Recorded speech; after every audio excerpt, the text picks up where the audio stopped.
Bonjour, aujourd'hui on va voir le cours d'équation d'une droite. Donc je vais vous présenter un résumé. Dans un premier lieu, on va voir comment déterminer l'équation d'une droite. يعني كيفاش خاصنا نلقاو واحد المعادلة ديال واحد المستقيم. دونك أي مستقيم إلا كتكون عنده معادلة على شكل y تساوي a في x زائد b، مع أن a هو لو كوفيسيون ديريكتور ولا كنسميوه الميل، أو في بعض الكتب غادي تلقاو المعامل الموجه. et pour b c'est l'ordonnée à l'origine، ça veut dire هو الأرتوب عند الأصل. ملي كتكون x 0 y كتكون هي النقطة b. دابا كيفاش غادي نلقاو petit a وكيفاش غادي نلقاو petit. donc premièrement on va chercher petit a. باش نلقى لو كوفيسيون ديريكتور ولا المعامل الموجه عندنا العلاقه ديال a تساوي y b ناقص y a على x b ناقص x a، يعني فرق الأرتوبين على فرق الأفصولين. أولا يمكن لي نبدا ب y a ناقص y b سور x a موان x b. المهم هو باش بديت الفوق باش كنبدا لتحت. غنعطي مثال. عندنا لا droite d qui passe par les points a ناقص واحد جوج و لي بوين b 2 1. دونك باش غادي نعوض y b غنعوضها بواحد، وباش غادي نعوض y a هي جوج، دونك كتعطيني فوق واحد ناقص جوج. لتحت غنعوضو x b جوج ونعوض x a بناقص واحد، تجيني جوج ناقص واحد. واحد ناقص جوج هي ناقص واحد، وبما ان عندي جوج ناقص واحد هي جوج زائد واحد هي 3. اذا اصبح المعامل موجه petit a égale moins 1 tiers. donc l'équation de la droite d هي en rouge y تساوي ناقص واحد على 3 x زائد b. بما ان لقينا petit a دابا غادي نشوف كيفاش نلقى petit b. باش كنلقى هاد petit b كنعوض الاكس والاي اللي عندي في المعادله بالاكس والاي ديال النقطه التي تنتمي لهذا المستقيم. دونك عندنا واحد لا دغوات دي كدوز لي من لو بوين ا ناقص واحد جوج. دونك الاكس باش نعوضها بالاكس ديال ا هي ناقص واحد، والاي باش غادي نعوضوها بالاي ديال ا هي جوج. دونك تعطينا جوج فعوض y تساوي ناقص واحد على 3 في x قلنا نعوضوها ناقص واحد زائد b. دونك كتصبح عندي معادلة بالمجهول ديال b. جوج تساوي ناقص واحد على 3 في ناقص واحد هي واحد على 3 زائد b. دونك كنحولو المجاهيل للجهة والمعالم للجهة.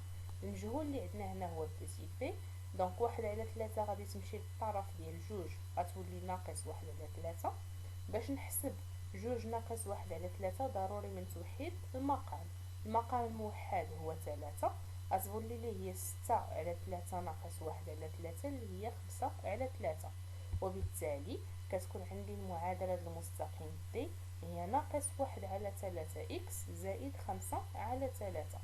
دونك شفنا في الاول كنحدد a بواحد الخاصية اللي كنكون حافظها، وكنحدو بتي b بواحد النقطة تنتمي لهذا المستقيم. دابا غادي ندوزو لي دغوات باراليل. فوقاش كنقولو بان عندنا جوج ديال المستقيمات متوازيين. اذا كان عندنا واحد b المعادله ديالو هي ax زائد b، ومستقيم b المعادله ديالو y هي a prime x زائد b prime، نقول ان المستقيمين متوازيين اذا كان عندهم نفس المعامل الموجه. ça veut dire que a égale a prime.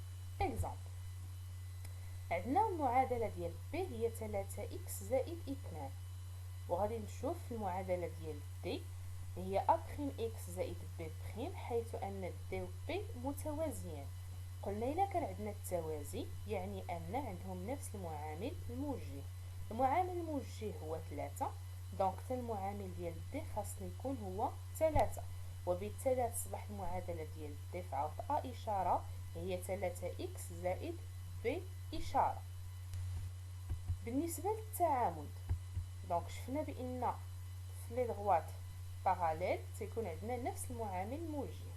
في التعامد لا، خاص المعامل الموجه ديال الأول في المعامل الموجه ديال الثاني يساوي ناقص واحد. دونك إذا كانت عندنا b المعامل ديالها هي a، والدي مستقيم المعامل ديالو هو ا اشاره، خاص الجداء ديالهم يعطيني ناقص واحد. غنعطيو ان اكزومبل. عندنا بي اون دغوات فيها 3 اكس زائد جوج، هي نفس المعادله اللي شفنا قبيله، وعندنا دي ما عندناش المعادله ديالها، حنا خصنا نجبدو المعامل الموجه. بما ان بي et D ce sont deux droites perpendiculaires, donc A fois A' égale moins 1. alors شنو هي A؟ هو المعامل الموجه ديال B هي 3، هو باللون الازرق. في A اشاره ما عنديش تساوي ناقص واحد، غادي نجبد A اشاره. بما ان 3 في A يعني الضرب كيولي في معادله قسمه، دونك A اشاره هي ناقص واحد على 3، ومنه فإن المعادلة ديال D هي y تساوي ناقص واحد على 3 x زائد b إشارة. دونك إلا كان عندنا التوازي يكون عندنا نفس المعامل الموجه، ولكن إلا كان عندنا التعامد، المعامل الموجه الأول في المعامل الموجه الثاني يساوي ناقص واحد. نتمنى أن الدرس يكون مفهوم وملخص بشكل جيد، وبالتوفيق.